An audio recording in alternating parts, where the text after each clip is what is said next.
ठीक पीछे की गाड़ी में सवार थे।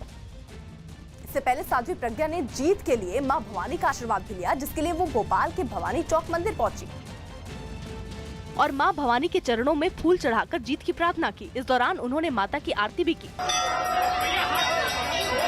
मंदिर से निकलकर साध्वी प्रज्ञा कार्यकर्ताओं के बीच पहुंची, जहां शिवराज सिंह चौहान भी मौजूद थे। इस कार्यक्रम में कार्यकर्ताओं को संबोधित करते हुए साध्वी प्रज्ञा ने एक बार फिर दिग्विजय सिंह पर निशाना साधा। समाज में नफरत पैदा करके लोग सत्ता की राजनीति करना चाहते हैं, हम उनको यहाँ टिकने नहीं देंगे। इतना ही नहीं, साध्वी प्रज्ञा ने हिंदुत्व के मुद्दे पर भी दिग्विजय पर हमला किया। का कहना है कि हिंदुत्व तो हमारे एजेंडे में है ही नहीं। भोपाल से टिकट मिलने के बाद से ही साध्वी प्रज्ञा लगातार हिंदुत्व का मुद्दा उठा रही हैं। सुप्रीम कोर्ट ने कोर्ट की अवमानना के मामले में राहुल गांधी के खिलाफ नोटिस जारी किया। इससे पहले चौकीदार चोर है के बयान पर राहुल की सफाई से सुप्रीम कोर्ट संतुष्ट नहीं नजर आया और अब इस मामले में सुनवाई होगी। राहुल गांधी ने अमेठी में दिए एक बयान में सुप्रीम कोर्ट का हवाला देते हुए कहा था कि राफेल मामले में चौकीदार चोर है।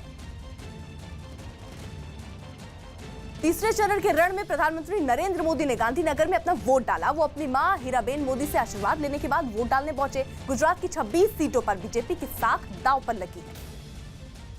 जहां तीसरे चरण में वोट डाले गए, पीएम भी गांधीनगर में मतदान के लिए पहुंचे। उन्होंने पहले मां हीराबेन से घर जाकर मुलाकात की। इस दौरान मां हीराबेन ने बेटे नरेंद्र मोदी का मुंह मीठा कराया। इसके बाद प्रधानमंत्री ने भी शगुन के तौर पर उन्हें मीठा खिलाया।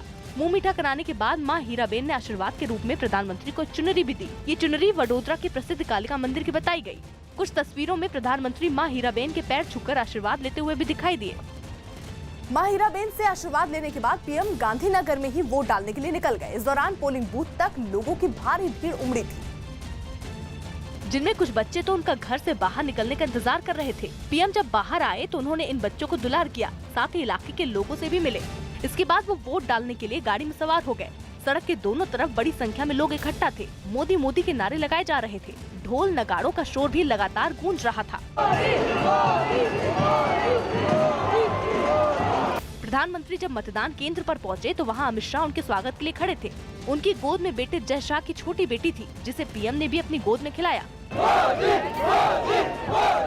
पीएम ने लोगों को विक्ट्री का भी साइन दिखाया और साथ ही इस भारी संख्या में वहां पहुंचने के लिए गांधीनगर के लोगों को धन्यवाद भी दिया। इस बार गांधीनगर से लाल कृष्ण आडवाणी की जगह अमित शाह मैदान में है।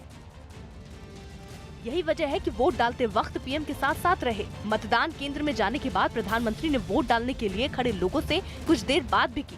लोगों से हाथ मिलाते हुए वो मतदान के लिए आगे बढ़े। सारी प्रक्रिया पूरी करते हुए उन्होंने वोट भी डाल दिया। हालांकि मतदान केंद्र से बाहर आने के बाद वो गाड़ी में बैठने की जगह पैदल ही लोगों के बीच पहुंच गए। पीएम को करीब देखकर लोग भी उत्साहित हो गए और उनके समर्थन में नारेबाजी करने लगे। प्रधानमंत्री मोदी काफी दूर तक पैदल ही चले और उनका समर्थन करने पहुंचे लोगों का अभिवादन स्वीकार किया।